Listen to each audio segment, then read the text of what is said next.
I guess that I don't need to talk about the potential applications of augmented reality in the infrastructure world.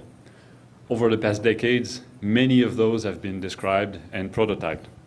For instance, you're in the street, you need information about specific buildings. You could raise your tablet towards those buildings, and the augmented reality application will display the information right at the corresponding location. You could also use augmented reality for building site monitoring, for instance, by overlaying a 3D model to the site itself. It would allow you to verify whether the work has been done according to specifications. And of course, augmented reality could help you plan excavation work for subsurface utilities. The problem is, infrastructure engineering requires accurate data. The decisions that engineers have to take have a potential impact on people's safety and infrastructure durability. And in general, augmented reality cannot provide the required level of accuracy unless we use very complex tracking equipment. To do augmented reality accurately, you all know this. We need to know the position in the orientation of a tablet in real time, and in this case, outdoor. And most of the time, a GPS is not accurate enough. So you all know this. What we do is we use the webcam behind the tablet, which is used to capture the physical world. And we identify visual features in the video feed. We track those features, and from the tracking of those features, we can infer the position of the tablet itself, which is what we need to do accurate augmented reality. It works pretty well indoors, but outdoors it's a bit more difficult. First reason is the world is dynamic. Things move. How can we possibly track our position based on the position of features that are moving themselves? But there's more. Illumination conditions keep changing, which makes features hard to recognize from one frame to the next. And that's when there are sufficient number of them to be tracked. If your camera points at a white wall or a cloud, for instance, there won't be any features to be tracked. The consequence of all this, well, as you can see in the simplified model of a suspension bridge, augmentations are shaky. They move. You can't rely on them. If we were using an augmented reality application to display, let's say, a vertical projection of gas pipes on the surface of the road to help you plan your excavation work, you hope that the pipes will be displayed at the right location. Otherwise, mistake would be very dangerous and costly. And if an augmented reality application makes you make mistakes in your work, you will quickly stop using it. So the question is, how can we develop augmented reality applications that are sufficiently accurate and robust so that you can use them in your work? So the idea we came up with is instead of trying to master the physical world, we grabbed a copy of it. Here's what we did. First, we flew a drone in the area of interest. During its flight, the drone took photos of the area.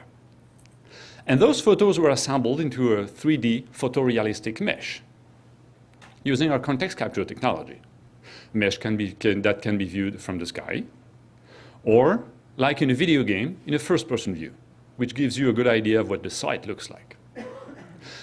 And then we've displayed that mesh on a tablet. And we've synchronized the view of the mesh with the current GPS position of the user. So what the user sees on the tablet roughly represents what he has in front of him. And we also synchronized the view orientation, like this, to further improve the illusion. So what we're doing here is an emulation of augmented reality, like this. Of course, the view on the tablet is not perfectly aligned with reality. But what really matters is you can identify things that you can see on the tablet. You see the hydrant in the car. That's what's important. I'll come back to that. And then we align the 3D models of assets with the corresponding portions of the mesh and assigned metadata to it. And finally, when the user comes to the site, he wants information about the hydrant. He just touches that hydrant on the mesh, and the augmented reality system will display the information related with that hydrant right next to it. If the work that he has to do is related with the electricity pole, he might want to know what services are attached to that pole. So again, just touching the pole on the mesh will display the information. And if his work consists of shutting the power down for a few hours, then turning around will let him see what houses will be affected by the power loss. He could click on those houses get the owner's name and phone number, and contact the owners to inform them of the situation. We could also display two-dimensional information on the mesh. Let's say, for instance, that we have to do some maintenance on the hydrant there. And the question is the hydrant on the street side or on the side of that property? What we do here, we display the property boundary lines drawing directly on the surface of the mesh. And in the first-person view, it becomes very clear that the hydrant is on the street side. However, it is very close to the line. So if we do excavate around that hydrant, there's a good chance that we might damage that property. So again, informing the owner would be a good idea. And I'm sure you can see that this application could be used to quickly resolve property line disputes, such as, is this tree on your side of the line or on my side? But then you would ask, how accurate is this? I'll come back to that. And finally, we displayed two-dimensional drawings of subsurface utility pipes directly on the surface of the mesh, which gives you a good idea of what's underneath and its location. And I'd like to highlight here the fact that these augmentations do not shake at all. They are totally attached to the physical world. They don't move. And that's an important characteristic of our system, an important distinction from true augmented reality. I'm saying this because our system is not true augmented reality. I guess we could call it digital twin augmentation. The first advantage is stability. Unlike typical augmented reality applications that rely on tracking visual features, resulting in shaky augmentations that you can't really rely on outdoor, our system consists of pre-aligning 3D data with 3D meshes. So the position of the augmentation does not change with respect to that of the mesh. Of course, the display is not perfectly aligned with the physical world, but this is not a major issue as long as you can match elements with the physical world objects. And that is what allows us to provide augmentations that are exactly at the right locations all the time. Unlike typical augmented reality applications that require favorable illumination conditions in order to work, our system can be used during the night, or even when there's snow cover. Doesn't matter, we're not tracking. The accuracy of the system only depends on the quality of the data itself. So the accuracy can not only be measured, but it can be pre-certified. So that when you're on site, you know that you can rely on the augmentation and what's its accuracy. And finally, unlike true augmented reality, that require your physical presence on site in front of the object to be augmented in order to augment it, our system can be used from your office, where you can browse the area to be visited the day before you visit and augment the area to prepare your work. Or even in a fully immersive virtual reality environment, where you can walk in the area, check things, and even provide remote assistance to one of your colleagues who might currently be on site, broadcasting his GPS position and asking for help. And you can remotely see him and say, oh, the hydrant is on your right, open your eyes. Of course, our system has disadvantages with respect to true augmented reality. First, our augmentations are static.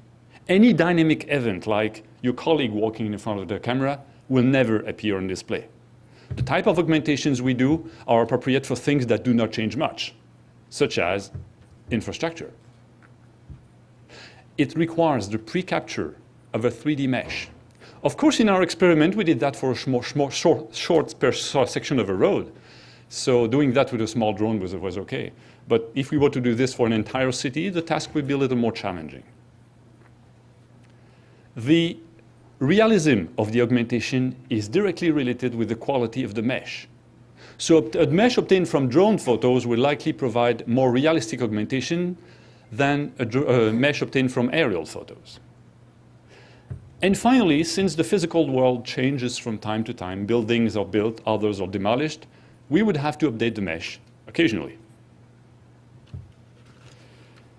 Tracking the position of a camera in augmented reality outdoor is hard, but it is fundamental to augmented reality. And what we've proposed here is a solution that walks around the tracking problem and that provides a method that provides a measurable level of accuracy that can be pre-certified.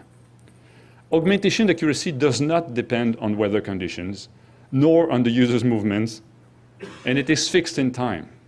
It is directly related with the accuracy of the data. And that's important because in general, when you're on site, you don't want to have to deal with data that you cannot rely on. Some of you may question whether this would be a viable solution because of the requirement of capturing such large meshes. Well, I'd like to highlight the fact that many cities already have large meshes, such as Paris, for instance. And of course, as you all know, such meshes are also becoming more widely available thanks to Google Earth. So that concludes my presentation. Thank you very much.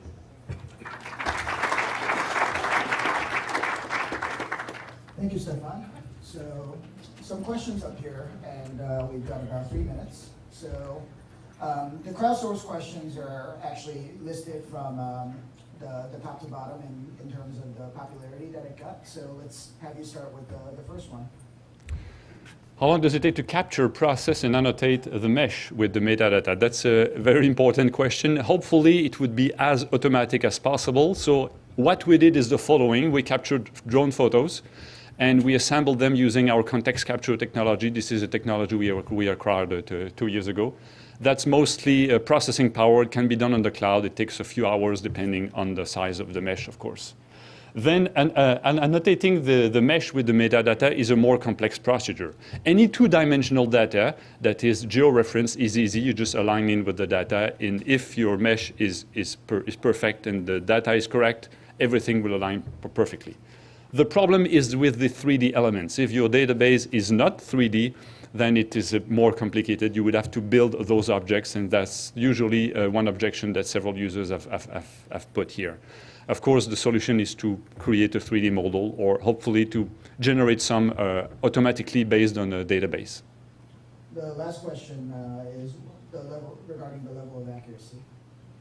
Oh, the level of accuracy of the augmentation, of course, the augmentation itself is based on the GPS, so it's not really accurate, but it doesn't matter because what matters is you can recognize the scene that's on the tablet with respect to what's in front of you.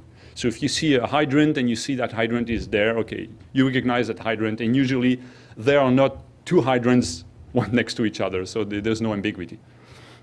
The accuracy of the mesh now is very high. I'm not sure it can be measured, but it has been several times compared with a laser scan, and it's very, very good. It depends, of course, on the conditions, like how many features there are in the environment, how reliable is the type of texture that's being photographed, but in general, the quality of the meshes are very good and dependent on the resolution of the photos themselves.